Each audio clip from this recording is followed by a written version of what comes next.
And so I started with Barry Goldwater. The story had never been told, how the movement around his presidential campaign really was the organizational galvanizing of lots of anti-New Deal, anti-civil rights, anti-liberal forces. And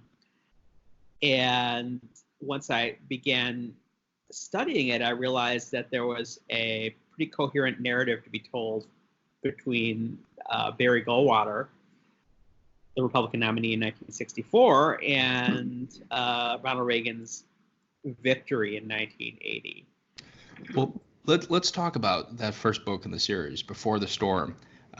You open the book describing a guy, I might be pronouncing his name wrong, but Clarence Mannion. And he resents FDR, hates the new government regulations. He had no say when your taxes ballooned to pay for Roosevelt's deficits. And eventually he falls in love with Goldwater. Why start the book with a description of this particular person? That's a really interesting question. A lot of how one ends up kind of plotting a book can be very contingent. Sometimes you arrive at an interpretation because that happens to be the first book you grab in the library. In the case of Clarence Mannion, I was researching in his papers at the Chicago History Museum, and I recognized in his correspondence with all these businessmen from all over the country who shared an ideology with him, a social type that was intimately familiar to me in that they represented the kind of ideas about the world that my father had. My father was a small businessman in Milwaukee, and he would always talk about government regulators who really just resented his success and wondering, why there were homeless people when there were so many help wanted ads in the newspapers. And in fact, a lot of the people who were customers of my dad's company were the same companies, now all swallowed up by private equity and kind of manufacturing in places like Vietnam, that were corresponding with Clarence Mannion. A lot of them were people who were active in the John Birch Society. So I saw this kind of familiarity. I circled around a set of questions I wanted to answer. Who were these people? What was their impact upon the world? And the other reason was that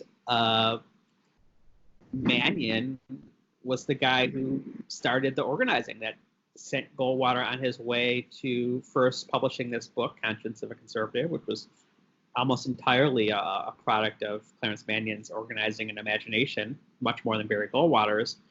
And then also trying to draft him for president in 1960, which started the whole thing. I recognized him. I grew up in the Midwest, and I saw a lot of these kind of small manufacturers who had these kind of regional fiefdoms who saw themselves as kind of these put upon aristocrats. Right. And it's interesting because he sort of seems to stand as a symbol of a potential Goldwater voter, where he's not the little guy in the sense of being, on the poor end of the income scale, but he's also not the great industrial behemoth. And so has resentments on both sides. Profile of a right-wing organizer. Yeah. What about the intellectual foundation for the Goldwater conservatives? People like William F. Buckley, who supported Goldwater, but he was also very polite and articulate, went to Yale. What role did he play in this movement? Well, that's a really interesting question, and one in which both my thinking and the thinking of my fellow historians has undergone a great deal of revision. I recently came back from the American Historical Association convention, the big annual historians convention this year. It was in New York. And there's lots of ferment on a question about how the story historians had been telling about conservatism might need revision. I wrote about it in a New York Times Magazine article that came out last year. A lot of us were kind of borrowing a story about the rise of conservatism that was one that the conservatives themselves told, which was that basically people on the right in America, before the rise of National Review in the mid 1950s, were full of kind of paranoid reactionaries, racists, anti-Semites, basically lunatics. And then National Review came along and turned this into a respectable movement. And in fact, it turns out to be much more complicated than that.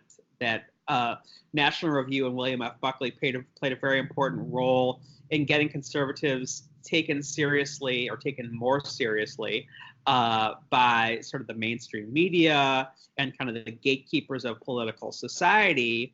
But that the coalition that brought Goldwater to the fore, that within the coalition that brought Goldwater to the fore, that the kind of non-respectable so-called elements that the National Review and William F. Buckley supposedly purged were equally important, or in some ways more important. They might have been sort of like the point of the sphere. They might have been call them the vanguard.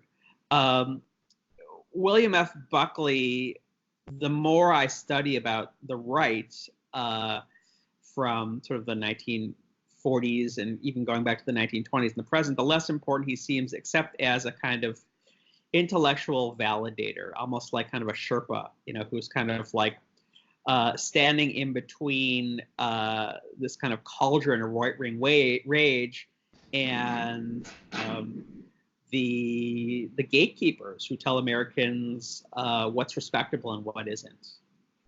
But I think that not many people were getting their political marching orders from National Review. They were reading Human Events, which was much more the activist magazine that kind of told people how it was that the right could take back the country.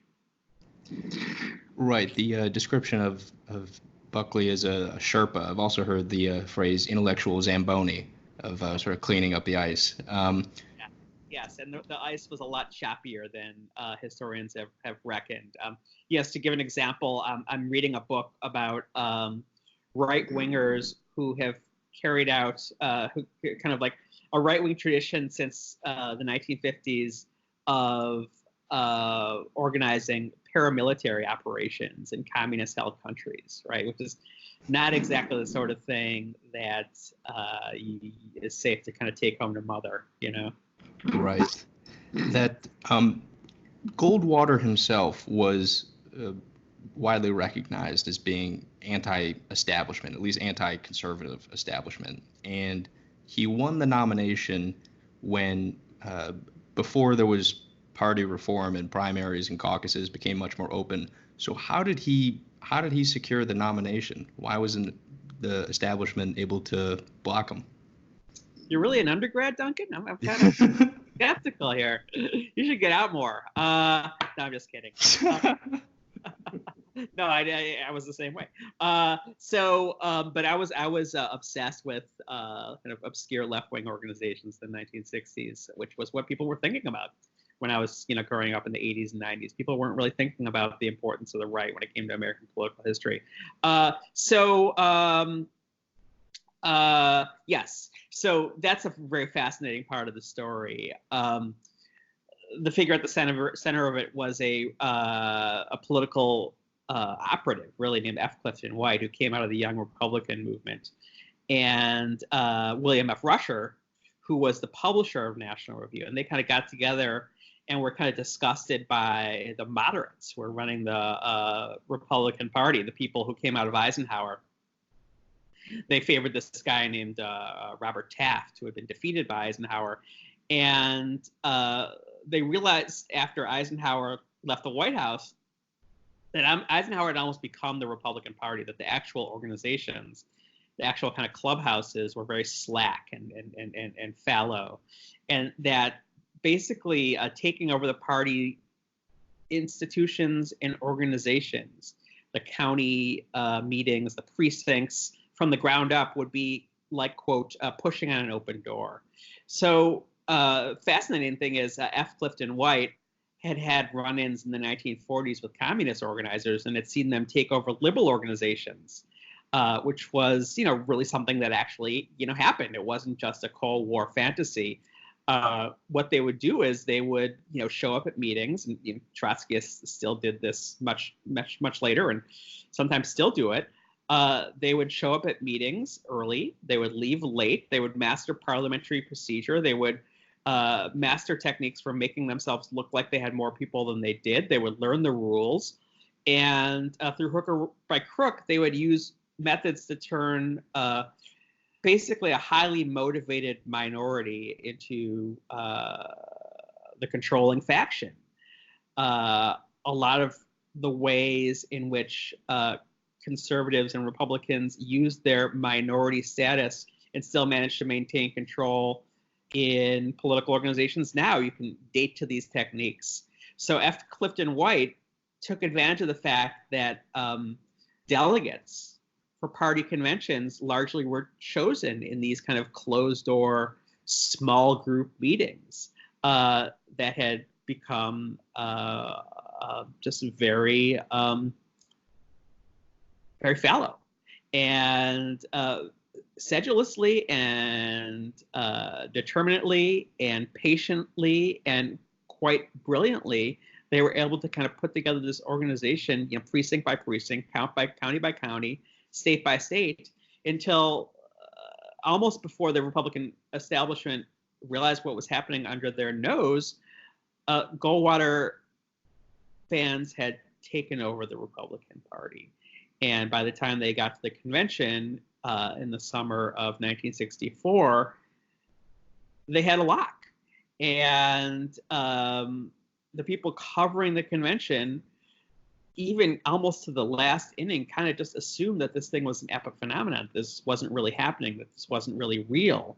One of my favorite images in Before the Storm is one of these very, very establishment Republicans, Henry Cabot Lodge, who's classic WASP, kind of old money guy who's been very